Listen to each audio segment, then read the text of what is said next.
high on the waves of expectant applause and general laughter. Thank you.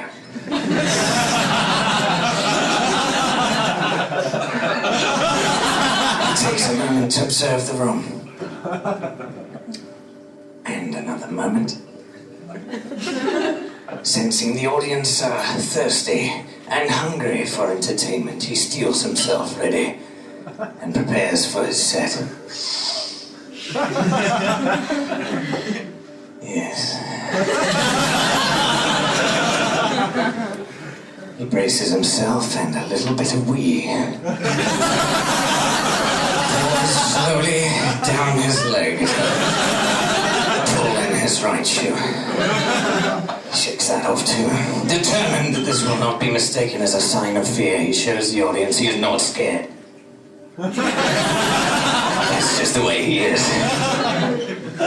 So, the audience shifting uncomfortably in the seats, the general mutterings of, "That sounds nothing like David Attenborough," and he better not have pissed himself because I'm sitting down the front. I have. Just a little. Sometimes you do this for so long you forget what your own voice is like. And it takes a moment to come back. Don't worry. I'm a professional. This is my second time.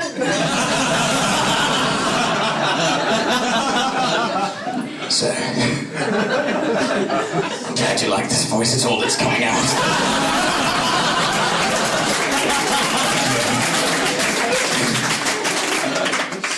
As he gets his first real laughs of his set, he starts to relax. He allows himself a moment to breathe. His mind relaxes, as do his bowels, as he discovers he shit himself. Anyway, this is how I really sound. Oh, it's boring, isn't it? Bring back David Attenborough, he's much better. You don't sound like that. But I do.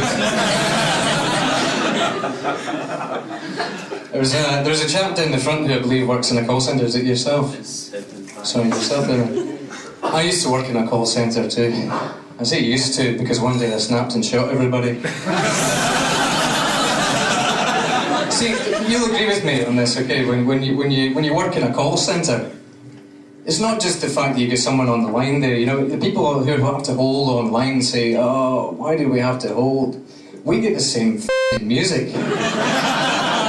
You know, Alex, I have to catch you. We have to listen to it all day. You had to listen to it for 15 minutes, but we did it all day.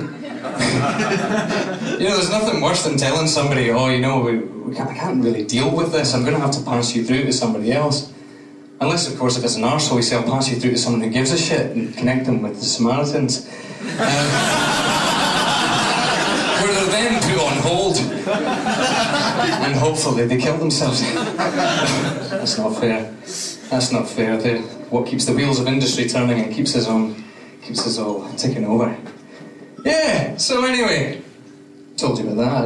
I don't actually work in a call centre anymore, you know. I was a lie about shooting people, you know, because I wouldn't be here. I mean, that's fairly obvious. I hope. I know I'm wearing a bandana and it's 2007, right? And it's not raining backstage, but I quite like the look. See, I went bald when I was 13, and I know I've got sideburns, but it's not really hair, you know what I mean? You can't really do much with them. You've got angled or not there. I haven't figured which one I like best, you know. Sometimes, you know, when I've got the mirror there in front of me and I'm shaving, and then I'll hold up a mirror so I can see one side and I think there's nothing there. Sideburns. Yeah, you don't know. It takes a while to grow back as well. You're kind of and again, you've got this big bit at the back that bandanas tend to hide very well. When I was at school, I first became aware that I was bald because this girl I really fancied behind me said, "Oh, you've got a bald patch!" It's not really what you want to hear, is it? I was expecting sweet nothings in my ear. "Oh, dear, you're really manly with your bald spot. You're really mature. I like older men. Well, maybe not, you know. Anyway. No, it's a tragic thing going bald early, you know, if you're a guy. I mean, they say that in 2010 they're going to come up with a cure for it, and no doubt it'll be hideously expensive. But I'm saving up for that, because I'd like to have at least the option, you know. It's one of these. It's a serious subject. Sorry, everybody was laughing, and now I'm getting into my personal problems. And I really, I want to have hair. One of my favourite photos of me was when I had hair right into my arse, and I was like, that's great, that, you know. And I just look like a completely different person. But it is funny. I look younger now than I did then. What do you care? No, actually, I'll tell you a funny story. Well, I think it's kind of funny. It's embarrassing, really.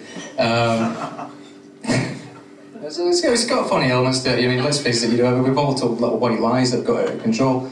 But I made one last year, which was a bit of a shame, and I really cursed Friends Reunited for it.